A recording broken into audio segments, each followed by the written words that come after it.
وجہ سے programme disconnect ہو گیا تھا. میں دوبارہ سوال پیش کیے دیتا ہوں. جی ٹیکنیکل وجوہات کی وجہ سے پروگرام ڈسکنیکٹ ہو گیا تھا. میں دوبارہ سوال دہرائے دیتا ہوں. لاسٹ سوال یہ تھا کہ شاہ زمان صاحب سعودی عرب سے پوچھ رہے ہیں میت کا 40واں منانا کیسا ہے. اس سلسلے میں یہ بات عرض کر رہا تھا کہ اس پروگرام کے بارے میں پہلے بھی یہ بات ذکر کی جا چکی ہے کہ آج ہم چاروں طرف امت انتشار کا شکار ہے, ہم دکھوں کا شکار ہے اور ہمارا پورا جسم ہر طرف سے زخمی ہے.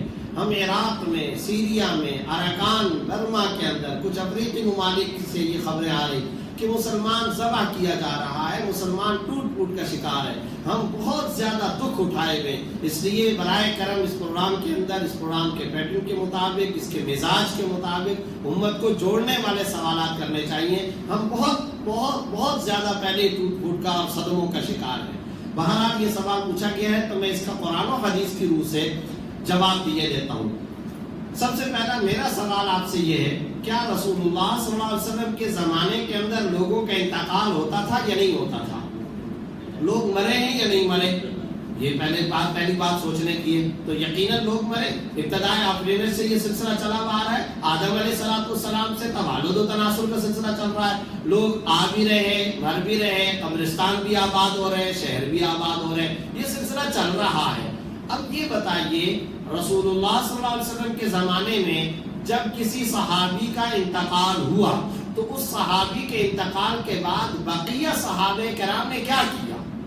تو ہمیں نظر آتا ہے بقیہ صحابہ کرام نے یہ کیا. حضرت جعفر طیار رضی اللہ تعالیٰ عنہ کی شہادت ہوتی ہے اردن کے پہاڑوں کے اندر. اللہ نے مجھے اس جگہ پر پہنچایا, میں اردن کے اندر, جارڈن کے اندر حضرت جعفر طیار کے مزار پر جا کر پہنچا اور موتا کے میدان میں زید بن حارثہ کی, جعفر طیار کی, حضرت عبداللہ بن رواحہ رضی اللہ تعالیٰ عنہ, ان کی شہادتیں ہوئی ہیں.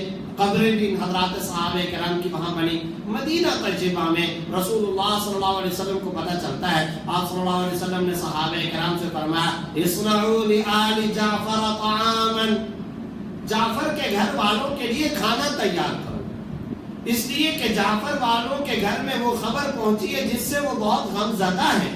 اب آپ صلی اللہ علیہ وسلم سے یہ بات یہ ثابت ہو رہی ہے جب کسی کا انتقال ہو تو ان کے گھر میں کھانا تیار کر کے بھیجنا چاہیے. یہ بات ہمیں حدیث سے پتہ چل گئی, لہذا سر جھکا لیں گے, اس پر عمل کریں گے. جب کبھی کسی کے ہاں فوتگی ہوگی تو اعزاء کو, اقربا کو اور اس کے کمیونٹی والوں کو, پڑوس والوں کو, دوسرے دور کے رشتہ دار والوں کو چاہیے کہ ان کے گھروں میں کھانا پہنچائیں. اسی طریقے سے ہم احادیث میں دیکھتے ہیں رسول اللہ صلی اللہ علیہ وسلم تعزیت کے لیے تشریف لے جایا کرتے تھے, لہذا ہمیں تعزیت کے لیے بھی جانا چاہیے. ہمیں احادیث سے پتہ چلتا ہے کہ تعزیت کا یہ سلسلہ 3 دن تک جاری رہتا تھا, لہذا 3 دن تک تعزیت کا بھی اہتمام کرنا چاہیے. یہ سب باتیں حدیث سے پتہ چل رہی ہیں. لیکن سوال یہ ہے کہ کیا تیجے کا کوئی تصور قرآن کریم کے اندر یا احادیث کے اندر ہمیں ملتا ہے؟ کیا 10ویں کا کوئی تصور ہمیں قرآن کریم یا احادیث سے پتہ چلتا ہے؟ 40ویں کا کوئی تصور پتہ چلتا ہے؟ جہاں جہاں جو بات مل رہی تھی وہ میں نے خود ہی آپ کے سامنے ذکر کر دی.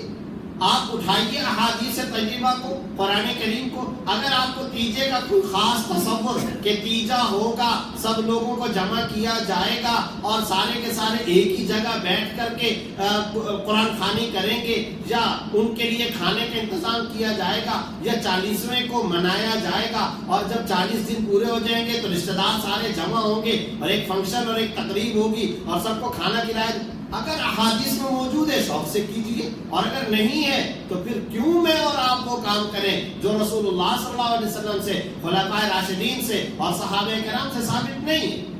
اس لیے میرے بھائیوں, اس سلسلے میں جو سب سے